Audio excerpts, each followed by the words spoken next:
رب تكونوا بخير وسلام ان شاء الله. النهارده هنبدا بقى توضيبات العيد، كل سنه وانتم طيبين عشان العيد خلاص على الابواب اهو، فاضل تقريبا 8 ايام على العيد، فهنبدا بتنظيفات. انا عندي المطبخ زي ما انتم شايفين طبعا اهو خشب، فهبدا بمكون بسيط قوي قوي هقول لكم عليه، هلمعه وهيبقى زي الفل اكنه لسه جديد. طبعا شايفين اثار طبعا التراب عليه، شايفين طبعا التراب، لانه يبقى لي بتاع شهرين ما عملتوش، فهنضفه النهارده معاكم بطريقه سهله جدا جدا ان شاء الله. هبدا طبعا اوريكم المطبخ هنا عندي. طبعا هنا يا حبايبي هبدا اوريكم المكون اللي هنعمل بيه. هو بس شويه زيت الاكل العادي اهو، احط شويه زيت في طبق اهو، وهبدا المع بيهم حته قطن، اي حته قطن عندي قماش قطن. هبدا بقى معاكم اوريكم هنعمله ازاي. اول حاجه هنبدا عندكم شايفين المطبخ اهو المطبخ اهو كله قدامكم طبعا. هبدا بقى بسم الله الرحمن الرحيم، هعمل حته زيت كده بالراحه بسم الله، وابدا بصوا المع.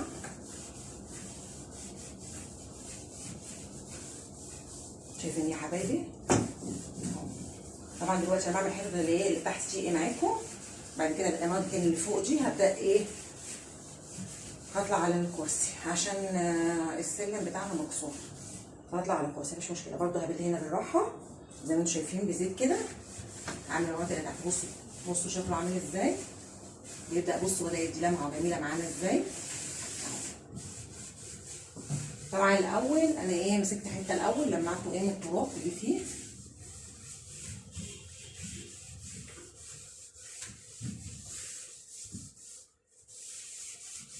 بصوا اكنه لسه جديد. ما تخافوش الزيت ما يبوظش الخشب ولا حاجه، بالعكس تخليه بيلمع ونضيف جدا وجميل، وكانك لسه جايبه احلى من البليتج 100 مره. نتيجه حلوه جدا جدا جدا. ممكن تعملي بيه شاشه بلكونات كمان، كل حاجه. بصوا لو قربت قربت لكم الكاميرا، بصوا بيلمع وجميل ازاي، تحفه. هبدا بعمل معاكم من فوق ومن كمان، هبدا اقف على الكرسي واعمل معاكم من فوق.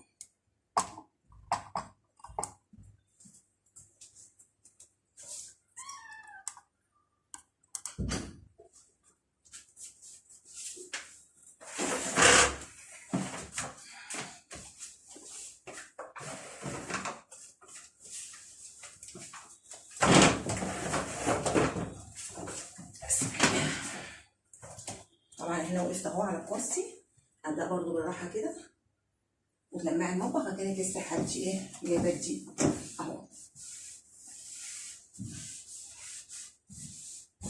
هعمله كله اكني لسه شارياه، ومكون بسيط في البيت بدل ما تجيبي نشتري بليدج غالي، وكل المكونات بتاع التنظيف دلوقتي بقت غاليه قوي. الحاجات اللي بنستخدمها في التنظيف على او زيت عندنا اهو، بصوا فوق لتحت كده بالراحه.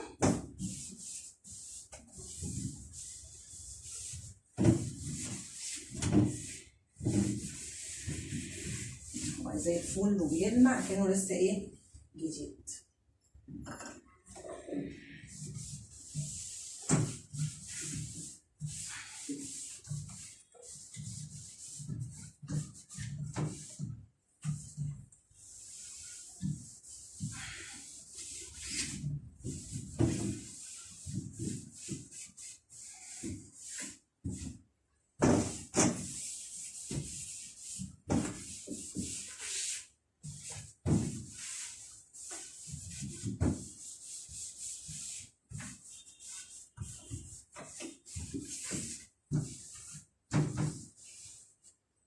يا حبايبي هبدا بقى انزل عشان اعمل الجزء اللي تحت.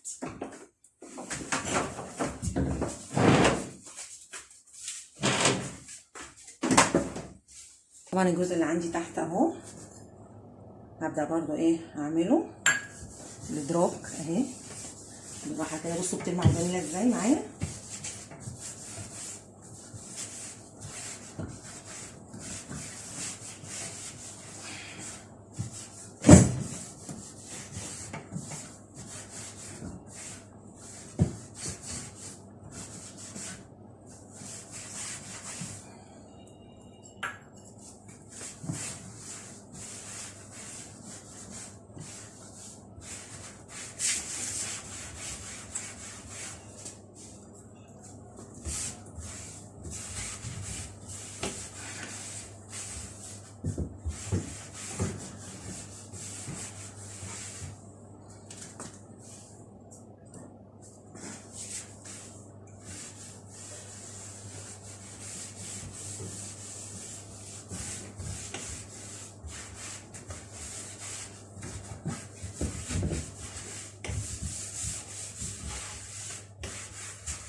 طبعا هنا خلاص يا حبايبي،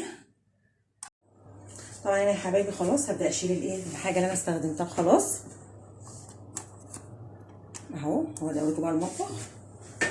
بصوا المطبخ بعد ما اتعمل بقى شكله عامل ازاي. بصوا بيلمع بقى جميل ازاي اهو. اهو بعد ما اتعمل بقى بيلمع وتحفه معايا. انا بصوا المطبخ كله اهو اهو بعد ما اتعمل فوق وتحت. بصوا بقى بيلمع ازاي وجميل، ولا تجيبي بليدج ولا اي حاجه، هو تحفه كده بالزيت، مجرد ايه شويه زيت طعام ومعاهم ايه حته قطن قديمه، قماش قطن اي حاجه، قماش فانلة اي حاجه. بعدين هرميها بعد كده مش هتستخدم طبعا، واروح ماسكاها ملمعه كل ده. بص بقى زي الفل اهو فوق وايه وتحت. بس طبعا المكان اللي تحت ده اتجرح عشان ايه زي ما انتم شايفين كده يا حبايبي. من تحت برضو اهو عملته، بس من تحت ايه معمول شويه عشان خاطر الميه. طبعا انتوا عارفين ايه ان الميه بتيجي ايه. انا رجعت لكم تاني اهو يا حبايبي. عارفين طبعا الميه ايه، طبعا انتوا عارفين ان شغل البيت ده بيهد والله. عاملين ايه يا حبايبي؟ انا بقالي مده ما ظهرتلكوش، على طول باجي ورا الكاميرا. كل سنه وانتم طيبين، وربنا يجعلها يا رب ايام سعيده عليكم يا حبايبي، وعيد اضحى مبارك عليكم على وصالكم. جربوا الطريقه بتاعتي دي، اتمنى انتوا تجربوها يا حبايب قلبي وتعجبكم ان شاء الله. وما تنسوش يا حبايب قلبي اللايك والشير والسبسكرايب. والطريقه دي جميله هتعجبكم جدا.